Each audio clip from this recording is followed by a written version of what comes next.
Ladies and gentlemen, now in today's video I wanted to share everything I've learned about gearing Blue Lilia on global and some of the best options to build this character if you really want to see some crazy damage. Now I think when it comes to Lilia, her base health is a fair bit lower in comparison to a lot of the main characters. You see she's got like a full health set on here, and usually if I chuck this set on somebody like King, he would have about 150,000 hit points, but Lilia, she's got 134,000.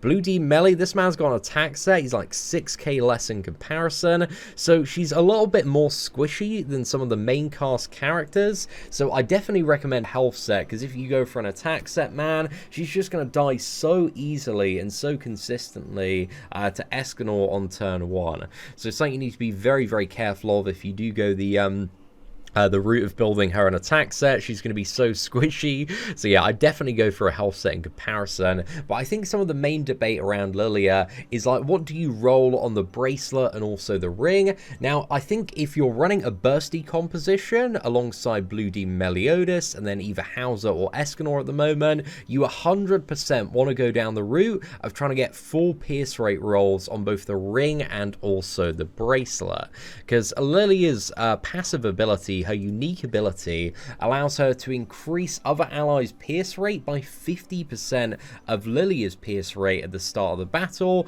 and this only applies and is only active while the character is alive. So again, another reason to use a health set and keep this character alive. We can see my Lilia here has almost 120% pierce rate, so she's giving almost 60% additional pierce to both Howzer and Blue Demon Meliodas at the start of every single battle. And this can be like even more if we run pierce food as well. It's just so silly if you run pierce food.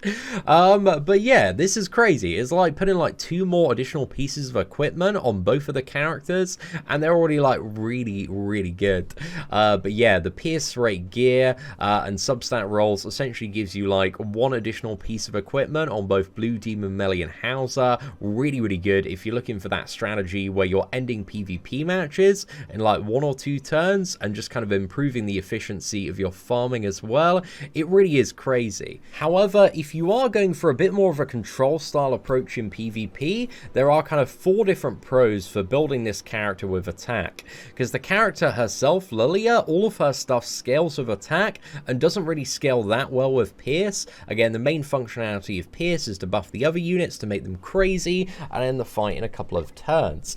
However, the first one is the drain. So this is going to deal like even more damage, and also against Valenti and Gilthunder, if you've got more attack, there's less of a chance of them patiencing and the drain not firing off. So yeah, that is a thing. If you have full pierce rating and a Valenti matchup is stalling out a bit, you can't get her down, then yeah, they might get to ultimate and you might get patienced on the drain and not drains. That's really not a good time there.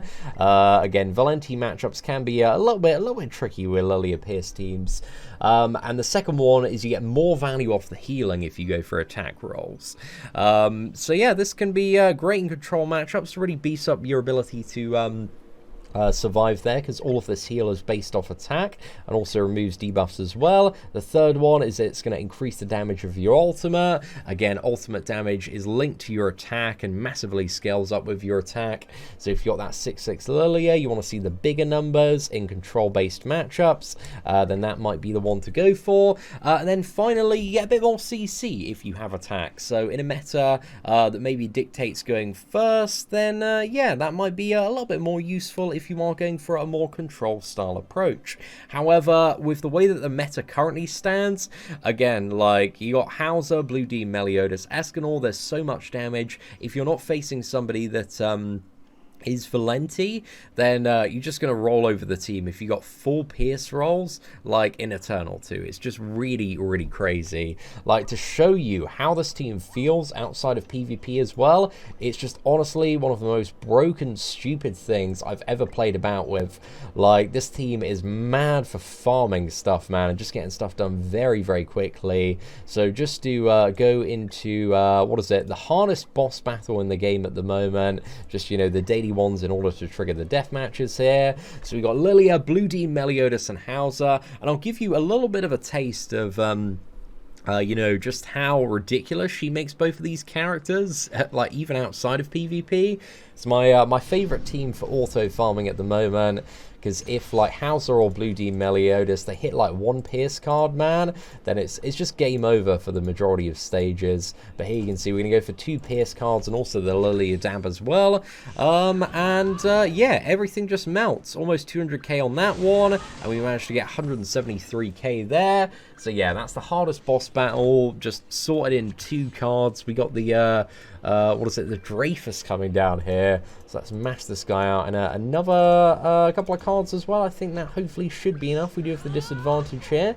But Lilia's Dab, and then Howzer's Super Cyclone, I think should sort this man out very, very nicely. So yeah, the damage is just, he's just stupid, mate. It's absolutely stupid. It's just 2-turn KOs on, on so much stuff, or 1-turn KOs, if there is just a single wave of enemies there. But you just smash in absolutely everyone. So yeah, Pierce rolls, if you do want to see like the massive damage, is I think 100% the way to go for the majority of players right now. But again, it depends how you want to build and also use Lilia. I've yet to explore kind of the more Valenti, Lilia hybrid, control focused teams and kind of check their viability. But I think if you build like certain stuff, man, I think there is some stuff that you may be able to do to counter the onslaught of Pierce teams at the moment. But again, if there is no Valenti, you just going in, you just absolutely wiping the floor. So just to quickly show a cheeky little PvP match for this build as well, or maybe a couple of PvP matches, because they do tend to go quite quickly. We're going to use Health Food and just going with this. Love having Griamore on the sub as well. If you are running Valenti and a very big bursty combo, I do recommend Griamore, just because it kind of allows you, even if you go second, to survive if the opponent doesn't have crazy RNG, and then bounce back with a super amount of lifesteal as well.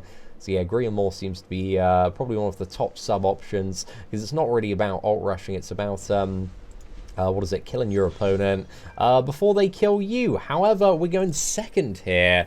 We might get mashed. I think he's probably going to go for the Blue Demon Meliodas, I would assume. But let's see. We're fighting Hentai Lord from Realm here. Oh, no. Gonna suffer defeat at the hands of Hentai Lord by the look of it. I think this this may be a bot, man, because if it was a player, he'd 100% go for double Escanor cards. Yeah, this is a 1,000,000% a bot. But just again, this isn't a PvP showcase. We're just doing a damage and gear showcase here. So if we just go for let's go for the 2 Howzer cards straight into the Blue Demon Melee one. You can see here like 196k. With this full build, we just have the ability to like clap and pretty much one-shot the entire team on almost turn 1 there. So yeah, if you go full Pierce on all the characters, man, it's just stupid. Again, Howzer has full Pierce rolls, Blue Demon Meliodas has full Pierce rolls as well. So yeah, like you can see in a matchup like this, there's not really much of a need for Lilia to have attack, because we're not really using her cards. We might use her cards, I think, a bit toward the end here. I think we'll go for this and go for the dab, just to make sure that Lilia gets drained. I mean, she's dead from the Meliodas card anyway. But it's crazy how much additional Pierce rating she does provide to Howzer and Blue Demon Melee. Just makes those characters an extra level of broken. But yeah, we got 3 Pierce cards here. It's a big game over for this Howzer. But again, this wasn't the most exciting PvP matchup here, just because we had a pretty dumb bot that decided to do some very terrible plays first turn. But let's go for one more. See if we can fight an actual player here. Just to end off today's How to Gear Lilia showcase. But yeah, let me know your thoughts on gearing Lilia, and also what route you've decided to go down in the comment section below. I'm very interested to see like how people are building this character and what teams they're running, because I'm very curious to see how the meta is going to shake up and develop over the next week or so. I think I'm going to try a Lilia Valenti control team maybe a little bit later today, and see kind of how viable that is, because yeah, everybody's just running like friggin' Pierce teams at the moment, and you can't really blame them, man. They're just like way too good. but I think we'll go for this additional card here as well. So we're going to be fighting Feeder from 7 deadly inches. That's a mega first turn there. I think maybe Escanor. Oh no, this is the thing, man. If he's got Griamore on the sub, which I assume he does from the amount he regenerated there, then he has the ability to like make massive comebacks this turn, unless he's a 20 IQ simp bot. And judging by the fact that, I don't know, he went for a Lilia card. Maybe he's not 20 IQ simp bot. Maybe he's just trying to get the heal off there. Okay, he's a 20 IQ simp bot. This man is 100% a 20 IQ simp bot. Yeah, he would have just gone for like the Blue Demon Meliodas thing. But you can see like Escanor got a fair bit of recovery there, but a few Pierce cards, Lilia Dab, and the game is just over in 2 turns. Like, matches are decided so quickly with this team. So, yeah, it's not good if you're on the receiving end of it, but if you're on the end that's, you know, dishing out the just stupid amount of damage, oh, that's a good finish, man. That's a really, really good finish. Then it does feel pretty good, man. It does feel pretty good. So, yeah, let's go for this bad boy. Straight into this bad boy, straight into this bad boy. And there we go. Griamore is going to be cleaned up very, very nicely. You can see 70,000 damage there off the silver. Nice little 65k crit. And then into another 63k crit. So yeah, I love this Cleave team at the moment. Again, Escanor and Howzer, they both have their pros and cons to running them in that 3rd slot. But really, like, the combination of Blue Lilia and Demon Meliodas is just 50 shades of silly right now, man. It's very, very good. But yeah, ladies and gentlemen, let me know your thoughts in the comments section below about Lilia and some of the best ways to gear and build her. Do you think full Pierce is the way to go for the current meta, or are you building Lilia with attack? But aside from that, if you did enjoy today's breakdown, if you could do me a massive favor and smash that like button, that'd be greatly appreciated. Take care, and I hope that you have an absolutely fantastic day.